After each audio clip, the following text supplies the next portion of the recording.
Hello everyone, कैसे हैं आप सभी लोग। आशा है कि आप लोग बहुत बहुत अच्छे होंगे। आज है 5 मई और 5 मई साल 2025 के हरियाणा करंट अफेयर इस वीडियो में हम पढ़ने वाले हैं।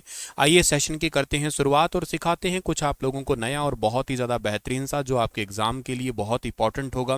प्यारे बच्चों, आप लोग अगर जीके पढ़ना चाहते हैं स्पेशली फॉर केवीएस, DSSS या एचटेट एग्ज़ाम के लिए, सोशल साइंस के लिए या किसी भी एग्ज़ाम के लिए, जैसे आप एचपीएससी एग्ज़ाम की तैयारी कर रहे हैं, किसी बड़े एग्ज़ाम के लिए पढ़ना चाहते हैं, तो आप इस एग्ज़ाम को क्रैक करने के लिए जो भी आपका टारगेट है उसके लिए बैच ले सकते हैं, क्योंकि बहुत ज़्यादा इन डेप्थ का कंटेंट इसमें पढ़ाया जा रहा है। आप के साथ साथ वनडे एग्ज़ाम को टारगेट कर रहे हैं तो भी आप इस बैच को ले ही सकते हैं, क्योंकि जाहिर सी बात है, जब हम किसी बड़े एग्ज़ाम को प्रिपरेशन कर रहे हैं तो इसका मतलब ये होता है हर चीज़ को बहुत बारीकी से इन डेप्थ समझना, क्यों कैसे क्या हुआ। जैसे रिसेंट एक टॉपिक पढ़ाया था मैंने कि अर्थ है वो बनी कैसे है, अर्थ के ऊपर जीवन स्टार्ट कैसे हुआ है। तो ये कुदरती चीज़ें शुरू से लेके आखिर तक जो सारे के सारे टाइम पीरियड समझाए गए हैं, वो छोटे छोटे फैक्ट्स के साथ कवर किया गया विद एनसीईआरटी के साथ।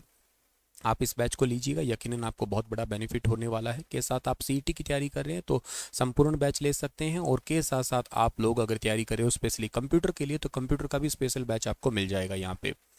मेरे प्यारे बच्चों, यहाँ पे आप लोगों को जो है ना एक और किताब का बारे में बता देता हूँ। जो किताब है हरियाणा जीके की, बहुत इंपॉर्टेंट बुक है। एग्ज़ाम को अगर टारगेट कर रहे हो तो हरियाणा की थ्योरी, एमसीक्यू सारा इसमें आपको मिलेगा। अमेजोन पे ये किताब मिल जाएगी, लिंक आपको डिस्क्रिप्शन बॉक्स में दिया मिलेगा। कल एक सवाल मैंने आपसे पूछा था कि पंजाब और हरियाणा हाई कोर्ट ने हरियाणा सरकार को फास्ट ट्रैक कोर्ट अधिसूचित करने का निर्देश किन स्थानों पर दिया है। तो इस सवाल का ठीक आंसर था पंजाब, सॉरी, इसका जो आंसर था वो था फरीदाबाद, पंचकुला और गुरुग्राम। पंजाब हरियाणा हाई कोर्ट ने ये आदेश दिया है, फरीदाबाद, पंचकुला और गुरुग्राम।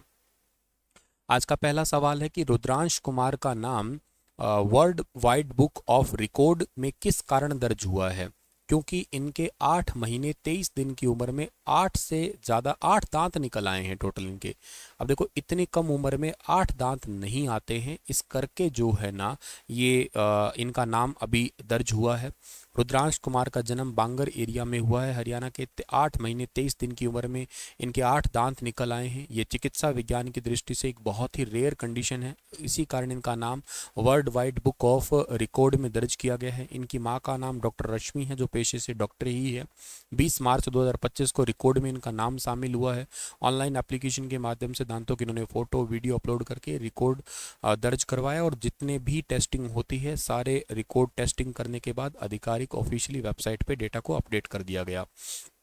सवाल अब ये आता है कि सर ये दांत जो है ना, ये इसके बारे में थोड़ा सा बताएंगे हमें। देखो, दांत जो होते हैं ना, हमारे दांत जो होते हैं, बच्चों के दांत, पहले बच्चों की बात करते हैं हम लोग। देखो, बच्चों के दांत होते हैं, उनको डेसिडियस टीथ के नाम से जाना करते हैं हम लोग, ठीक है ना। बच्चों के दांत होते हैं आपके कैसे, जिनको कहा करते हो आप लोग डेसिडियस टीथ कहते हो, या इनको आप लोग कभी कभी मिल्की टीथ भी कहा करते हो, यानी कि दूधिया दांत के नाम से जानते हैं। ये जन्म से तो मौजूद बच्चे में होते नहीं है, लेकिन हाँ लगभग 6 महीने की उम्र में दांत जो है वो निकलने स्टार्ट होते हैं। बच्चे के 6 मंथ की उम्र में दांत निकलते हैं। बच्चों का डेंटल फॉर्मूला क्या होता है, 2102, ठीक है। तो ये इसमें दो तो दांत जो होते हैं ना आपके, वो तो होते हैं इंसीजर होते हैं। इंसीजर, इंसीजर क्या होते हैं सर। इंसीजर का मतलब ये होता है आपका कि जो दांत है वो आपके आगे के दांत, आगे के दो दांत होते हैं ना, वो इंसीजर है। इंसीजर लगभग जो है ना आने की उम्र होती है 6 से लेके और 12 महीने, मतलब लगभग बच्चा 6 महीने या 12 महीने का होता है ना तब, और ये दांत गिर जाते हैं फिर लगभग जब बच्चा 6-7 साल की उम्र का होता है तब दांत गिर जाएंगे इंसीजर। उसके बाद में जो है ना 2 के बाद में आपका क्या है 1। ये डेंटल फॉर्मूला है, दो दांत नहीं कह रहा मैं, डेंटल फॉर्मूला बता रहा हूँ। ये जो एक वाला है, ये एक होता है कैनाइन्स होते हैं आपके, कैनाइन। कैनाइन जो है आपका, कैनाइन का मतलब है आगे ये जो तीखे तीखे दांत होते हैं ना, ये लगभग खाने को चीरने या फाड़ने के लिए जनरली काम आते हैं। और ये आते हैं बच्चे के 16 से 20 महीने का जब बच्चा होता है ना तब आते हैं, और ये लगभग 9 साल का या 12 साल का बच्चा होता है तब कैनाइन गिर जाते हैं। उसके बाद में लास्ट में आते हैं मोलर्स आते हैं। और मोलर्स जो है ना उनकी बच्चे में क्या आता है, मोलर, मोलर दो है, क्योंकि प्री मोलर बच्चे में नहीं होता है, मोलर होता है बच्चे में। मोलर आते हैं 12 से लेके 30 महीने की उम्र में तो आते हैं। और इसके बाद में 10 से 12 साल का बच्चा होता है ना तब ये मोलर भी गिर जाते हैं। तो इस हिसाब से जो बच्चे के जो दांत हुए वो कितने हुए, बच्चों के दांत हुए इस हिसाब से देखो 2102 ऊपर और 2102 नीचे। तो मतलब 2 और 2 4 और एक 5 आपके हो गए, और ये 5 हो गए, और 5 और 5 टोटल हो गए 10 हो गए आपके, ठीक है। तो ऊपर और नीचे के जबड़े में टोटल 10-10 करके टोटल 20 दांत होते हैं, ध्यान रखना बच्चे के अंदर। तो ये 20 दांत का अलग अलग स्टेजेस रहता है, पर 8 महीने की उम्र के अंदर, 8 महीने 23 दिन की उम्र में 8 दांत निकल आना, ये अपने आप में थोड़ी यूनिक बात है। ये तो हुई पहली बात आपकी। अब दूसरी बात क्या है सर, ये इनेमल जैसे मैंने कहा ना, ये दांत के ऊपर जो है ना, ध्यान रखना, एक तो इंसीजर है, अभी इंसीजर तो मैंने चलो बता दिया, एक दांत की परत बता देता हूँ आपकी कौन सी होती है। दांत की सबसे ऊपर की परत होती है, उसको कहा करते हो आप लोग इनेमल। इनेमल जो है ना, ये सबसे स्ट्रॉन्ग पार्ट होता है हमारी बॉडी का, दांत का सबसे बाहर का भाग है बॉडी का, ही सबसे स्ट्रॉन्ग पार्ट यही है। दांत के अंदर तो दूसरी जो लेयर होती है ना, उसको कहा करते हैं हम लोग डेंटाइन के नाम से जानते हैं, डेंटाइन। और ये एनिमल के जस्ट नीचे होता है, थोड़ा उससे नरम होता है ये वाला पार्ट। तीसरी परत आती है, फिर उसमें पल्प आता है दांत के अंदर। ये दांत का लगभग सबसे अंदरूनी हिस्सा होता है, इसके अंदर कुछ नर्व सिस्टम टाइप्स की आपकी बहती है, खून भी इसके अंदर रहता है, ब्लड वेसल्स जो है ना इसी के अंदर ही लगी होती है। उसके बाद में दांत के जो जड़ होती है ना, उसको कहा करते हैं हम लोग, क्या यहाँ पे उसको कहते हैं हम लोग कैम्टियम के नाम से जाना करते हैं, ठीक है ना। ये रूट्स है, दांत की जड़ होती है। लास्ट में लिगामेंट होते हैं, जो जबड़े की हड्डी होती है आपकी, ठीक है, तो जबड़े के साथ में जुड़े हुए होते हैं। ये तो चलो ठीक है सर हमारा। अब बच्चे के अंदर जो है ना, वो परमानेंट टीथ है, वो कब तक आने स्टार्ट हो जाते हैं, तो लगभग 6 साल की उम्र में बच्चे के जो है ना, वो परमानेंट टीथ आने स्टार्ट हो जाते हैं। और फिर वेस्ट के पर्सन का जो डेंटल फॉर्मूला आता है वो क्या है, 2 1 2 3 आता है आपका, ठीक है। टोटल 32 दांत होते हैं, ऊपर नीचे करके 16 16 32 करके, लेकिन ऐसा जरूरी नहीं कि सब में ही 32 हो, 28 29 30 ऐसे कुछ होकर करके होते हैं लगभग सब में। इंसीजर जो होते हैं ना, इंसीजर जो काटने वाले दांत है, जिसको कह रहा था मैं, ये 8 होते हैं इंसीजर आपके, ठीक है ना, इंसीजर 8 होते हैं। कैनाइन जो होते हैं, जो चीरने फाड़ने के काम आते हैं, वो 4 होते हैं आपके। ऐसे प्री मोलर होते हैं, प्री मोलर जो चबाने के लिए होते हैं 8 होते हैं, और मोलर जो पीसने के लिए हैं, तो लास्ट का जो जबड़ा है वो लगभग 12 होते हैं, भोजन को एकदम लुगदी बना देते हैं वो, ठीक है। तो ये तो चलो ठीक है सर। अब बात ये एक और आती है हमारे पास में यहाँ पे कि जो हमारे दांत है उसके निकलने की प्रोसेस को क्या कहते हैं साइंस के अंदर। सबसे पहली प्रोसेस होती है, उसको कहते हैं बड बड स्टेज होती है। बड स्टेज जो होती है ना, ये 6 से 7 सप्ताह का जो भ्रूण जीवन स्टार्ट होता है आपका, तब इस में दांत जो है ना, उसका बुनियादी ढांचा बनना स्टार्ट हो जाता है। दांतों का यूं समझो, स्मॉल पैटर्न बनना स्टार्ट हो जाता है आपका, या दांतों के लिए टिश्यू है, जबड़े है, ये सब कुछ बनने का जो बेसिकली समय है, वो बड स्टेज होती है। दूसरी स्टेज आती है, उसको कप स्टेज के नाम से जानते हैं, कप स्टेज। ये 10-12 सप्ताह का लगभग होता है, इसमें दांतों का विकास होता है। और इसमें यूं समझो, दांत का ऊपरी हिस्सा जो होता है ना, वो सामने दिखने लग जाता है आपका।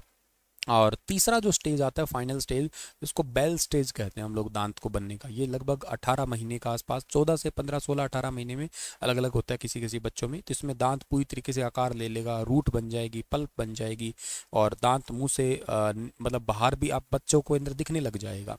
तो जो सबसे पहली स्टेज होती है, बड स्टेज कहते हैं उसको, भ्रूण स्टेज भी कहते हैं हम लोग, ठीक है ना, 6 से 7 सप्ताह का। फिर कैप स्टेज आती है, फिर बेल स्टेज आती है। तो ऐसे करके 3 स्टेजेस में बच्चों के जो है ना दांत दिखाई देते हैं। दांतों में कई बार कई सारे टाइप के रोग लगते हैं, जैसे एक तो आपने बहुत ही फेमस सुना होगा, कैविटीज़ सुना होगा, दांतों में सड़न स्टार्ट हो जाती है ये। और इसका दांतों में रेगुलर ब्रशिंग करने का ही इलाज है। बैक्टीरिया जो है ना दांतों पे लग जाते हैं कैविटीज़ के अंदर, तो ऐसा ही आता है। और पायरिया दांतों में लग जाता है, मसूड़ों में सूजन जो आ जाती है आपकी, ठीक है ना। कई सारे टाइप के दांतों में बीमारी है। तो दांतों को खैर सेफ रखने के लिए आपको डेली ब्रश तो खैर करना ही चाहिए बहुत अच्छे से। चलिए खैर आगे जाते हैं।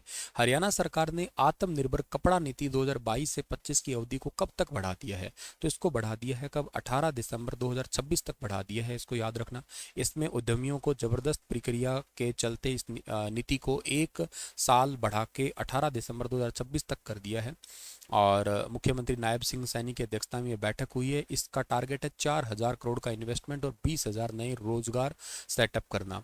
ये भारत सरकार के 5F विजन यानी कि फार्म, फाइबर, फैक्ट्री, फैशन और फॉरेन के अनुरूप है। अब तक ये नीति 354 आवेदन मिले हैं, इसमें 108, जिसमें से 108 को 367.51 करोड़ की अनुदान राशि भी मिल चुकी है। डेयरी क्षेत्र में संबंधित निर्णय लिए गए हैं, जैसे दूध उपकर के विलंब भुगतान पर ब्याज 24% चक्रवृद्धि से घटा के 12% तक कर दिया गया है। हरियाणा मिल्क प्लांट एसोसिएशन की मांग के बाद ऐसा किया गया है। नगर पालिका सेवा प्राधिकरण से संबंधित जो है ना, नगर पालिका के ग्रुप ABCD के पदों का वर्गीकरण किया गया है। और बकाया वसूली के लिए भी जो है नई राशि लेके आई है। तो खैर समय समय पर सरकार लाती रहती है, पर मेन इंपॉर्टेंट बात ये कपड़ा नीति बढ़ा दी गई, इससे इन्वेस्टमेंट बढ़ेगा हरियाणा में, ये याद रखना आप। हरियाणा के किस जिले में चौधरी बंसीलाल क्रिकेट स्टेडियम है? तो ये है हरियाणा के रोहतक जिले में। अब ये स्टेडियम बढ़ाने के पीछे का टारगेट क्या है सर? एक्चुअली अभी हाल ही में बंसीलाल जी के छोटे भाई हरी सिंह का 4 मई 2025 को 80 साल की उम्र में निधन हो गया, इसलिए ये सवाल मैंने आपको पढ़ा है। इनका जन्म हुआ था गोलागढ़ भिवानी में, कारण था हार्ट अटैक की वजह से। अंतिम संस्कार गाँव में ही किया गया। पोते अनिरुद्ध चौधरी ने कंधा दिया था। तीनों बेटों ने उनको जो है ना एक साथ मुखाग्नि दी थी। 4 बेटे हैं इनके। राजकुमार रिटायर्ड प्रिंसिपल है, रवि कुमार हरियाणा पुलिस में retired sub inspector, Vijay Kumar PGT Sanskrit lecturer, Sant Kumar Loharu court में जज के रीडर है। बंसीलाल 8 भाई बहनों में सबसे बड़े थे। हरी सिंह 7वें नंबर पे आते थे इनमें। 2009 में दिल की बीमारी जो है ना इनको थी, और उसके अलावा 2016 में दूसरा हार्ट अटैक आया। 17 में स्टेट डाले गए थे, और मृत्यु के एक दिन पहले तो सामान्य ही थे, लेकिन अब इस दुनिया में नहीं रहे। बंसीलाल के बड़े बेटे वैसे रणबीर महेंद्र बीसीसीआई अध्यक्ष रह चुके हैं। छोटे बेटे सुरेंद्र सिंह सांसद 2005 में हेलीकॉप्टर हादसे में निधन हो गया। और बहू किरण चौधरी राज्यसभा सांसद है। पोती श्रुति चौधरी जो ना हरियाणा सरकार में करंट में महिला एवं बाल विकास मंत्री भी है। बंसीलाल जो है ये सिख नेता सरदार दरबारा सिंह के संपर्क में आए थे। वकालत करने के बाद में 1957 में हिसार बार एसोसिएशन के अध्यक्ष बने। 1960 के दशक में कांग्रेस के जरिए राजनीति में पहचान बनी। 4 बार हरियाणा के मुख्यमंत्री रहे। 2 बार केंद्र में मंत्री भी रह चुके हैं। इनके बड़े बेटे का नाम रणबीर महेंद्र है, और इसके अलावा छोटे बेटे का नाम सुरेंद्र सिंह है। इनकी और इसके अलावा छोटे बेटे नहीं सॉरी बड़े बेटे तो खैर हो गए। एक इनकी पत्नी जो ना छोटे बेटे से, जिनका नाम किरण चौधरी, जो हरियाणा की वर्तमान में राज्यसभा सांसद है, मतलब हरियाणा से सांसद है। दिल्ली विधानसभा की डेप्यूटी स्पीकर भी रह चुकी है और पूर्व कैबिनेट मंत्री भी रह चुकी है। बेटा अनिरुद्ध चौधरी है, भारतीय क्रिकेट टीम के पूर्व मैनेजर, बीसीसीआई के पूर्व कोषाध्यक्ष भी रह चुके हैं। और श्रुति चौधरी पूर्व सांसद, अभी हरियाणा में सरकार में मंत्री भी हैं। बंसीलाल जी हरियाणा के 4 बार मुख्यमंत्री रहे, ये एक इंपॉर्टेंट बात है। तो आप लोगों को इनके बारे में थोड़ा सा पता तो होना ही चाहिए कि बंसीलाल जी कब कब मुख्यमंत्री रहे थे। देखो, हरियाणा के मुख्यमंत्री रहे थे 22 मई को बने थे। 22 मई 1968 को ये सीएम बने थे। और कब तक रहे थे सर? 30 नवंबर को रहे थे। 30 नवंबर 1975 तक रहे थे ये। कांग्रेस से रहे थे, यानी कि आईएनसी से रहे थे पहली बार। दूसरी बार जब सीएम बने थे ना, तब बने थे ये 5 जुलाई को। 5 जुलाई 1977 को दूसरी बार सीएम बने थे ये। और 28 जून 1979 तक ये सीएम रहे थे। इस बार भी इंडियन नेशनल कांग्रेस के ही थे। तीसरी बार ये सीएम बने थे फिर से 5 जुलाई को सीएम बने थे 1985, ठीक है ना। 1985 से लेके और फिर ये 19 जून तक रहे थे। 19 जून 1987 तक ही रहे थे इस बार। और इंडियन नेशनल कांग्रेस पार्टी से थे। चौथी बार जो है ना ये 11 मई को सीएम बने हैं। 11 मई 1996 को बने हैं ये। शराबबंदी बहुत इंपॉर्टेंट कदम था इस टाइम पे। और 23 जुलाई 1999 तक इस बार रहे। इस बार पार्टी जो थी ना वो खुद की पार्टी थी, हरियाणा विकास पार्टी थी इनकी खुद की, बेटा बेटी जिसका चुनाव चिन्ह था। इनके टाइम पे ना गांव गांव तक जो पक्की सड़कें और बिजली पहुंचाने का काम था। हरियाणा भारत का पहला राज्य था 1970 तक जो बिजली पहुंची थी। हरियाणा को रोड और पावर वाला प्रदेश बनाने का श्रेय इन्हीं को ही जाता है। उस टाइम पे हरियाणा को यही कहते थे, रोड और पावर वाला राज्य।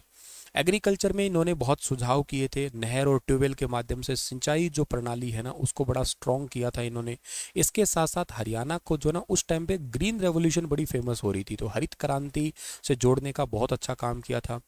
इसके अलावा इनके टाइम पीरियड को बेमिसाल शासन कहा गया है, क्योंकि इन्होंने ना कानून व्यवस्था को, क्यों खुद कानून की पढ़ाई कर चुके थे, इस करके इन्होंने ना कानून व्यवस्था को बहुत ही अच्छे तरीके से राज्य में लागू किया था। अपराध हुए या भ्रष्टाचार हुए, क्राइम और मतलब जो आपकी करप्शन है, इसको तो यूं समझिएगा जीरो टॉलरेंस पॉलिसी को ही फॉलो किया था इन्होंने। हरियाणा के अंदर इंडस्ट्री को भी इन्होंने ग्रो करवाया था, औद्योगिक क्षेत्र की मतलब स्थापना की थी। और विशेष रूप से जो गुरुग्राम आज इतना बड़ा है, या कह सकते हो फरीदाबाद जो बड़ा है, उसमें कहीं ना कहीं जो सहयोग है वो इनका ज़रूर रहा है। और इसके साथ साथ जो ना ये भारत सरकार में भी रक्षा मंत्री रहे थे। भारत सरकार में रक्षा मंत्री रहे थे 1975 से 77 तक रहे थे। रेल मंत्री भी रह चुके हैं ये।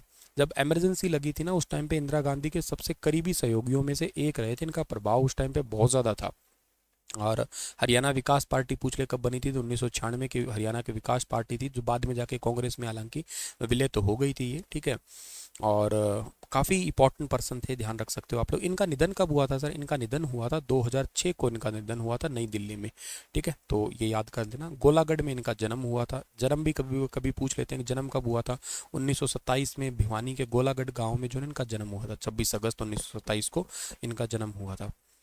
ओके, चलिए सर जी, इनको हरियाणा का आर्किटेक्ट भी कहते हैं, याद कर देना आप लोग।